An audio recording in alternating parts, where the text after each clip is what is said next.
Happy Friday, everybody. It is Let's Talk Sports here on KQNA. I'm Sanford Kohen, live in the studio, and we're going to talk to the folks regarding the monster truck event that's going to be going on in January. They're here to appear at our back-to-back parades. We've got the light parade here in Prescott Valley tonight, and then the Christmas parade in Prescott tomorrow. And so the driver of Bigfoot, Darron Schnell, has joined us live in studio. Were you able to find a place to park, by the way? Oh, of course. Okay. You can park Bigfoot anywhere. You might tick off a few insurance agents, but you can park it anywhere. Now, how long have you been driving Bigfoot? I have been with Bigfoot a little over 10 years now. Wow. I started as a crew guy. It wasn't, they don't just hand you the keys to one of these and say, go play.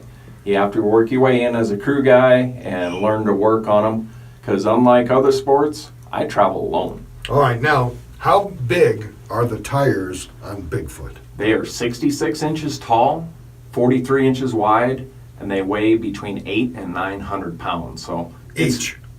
It's quite a workout rolling those around. So you must have some kind of decent transmission to be able to drive that much weight. Unfortunately, I eat them like candy, but they're a two-speed power glide. Now Bigfoot's been here in the Prescott area before. Our friends over at Sun Valley Tire have had Bigfoot on their premises. Now we're in Prescott and Prescott Valley for a whole different reason. They decided to bring a full show to the event center. They're going to have a car-eating robot.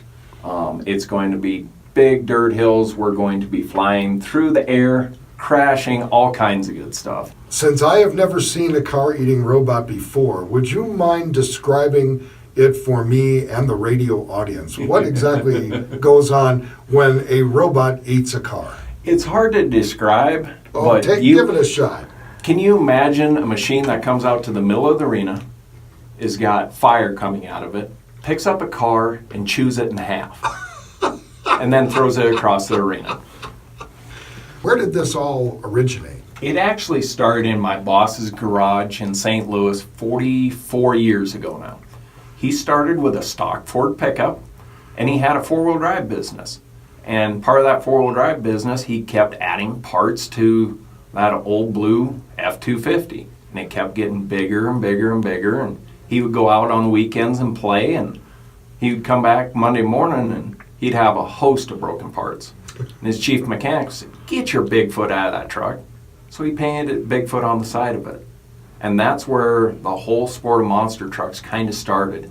It's just someone with an idea and it leading them from one thing to another. So now the event coming up in January at the Prescott Valley Events Center, that's really just one of a series of events that Bigfoot is going to be doing throughout the country, right? In January, Larry Swim will be here with Bigfoot number 21, and he is the defending champion of the toughest monster truck tour.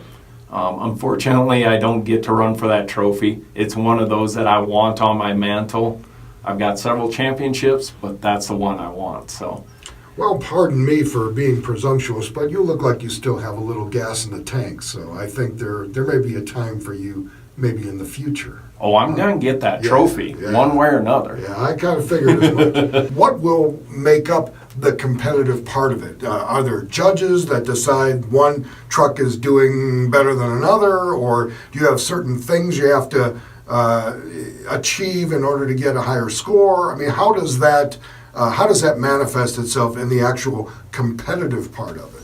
The competition throughout the night is usually broken up into three parts. You start the night off with a wheelie contest. As the name implies, whoever can stand it on the rear bumper the longest gets the best score. Then we move into racing. Usually it's Chicago style, and we make a lap around the arena going over various jumps, obstacles, and it's whoever makes it to the finish line first. And at the end of the night is freestyle.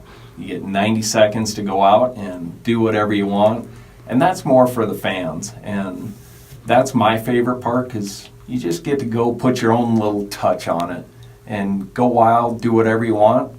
and whoever gets the most cheers wins. The pit party, which you made reference to, where people can actually come up and talk to you and actually like touch the truck. They can walk up, touch the tire. They touch it. Yeah. Get pictures taken next to the tire that's bigger than most people. That's pretty cool.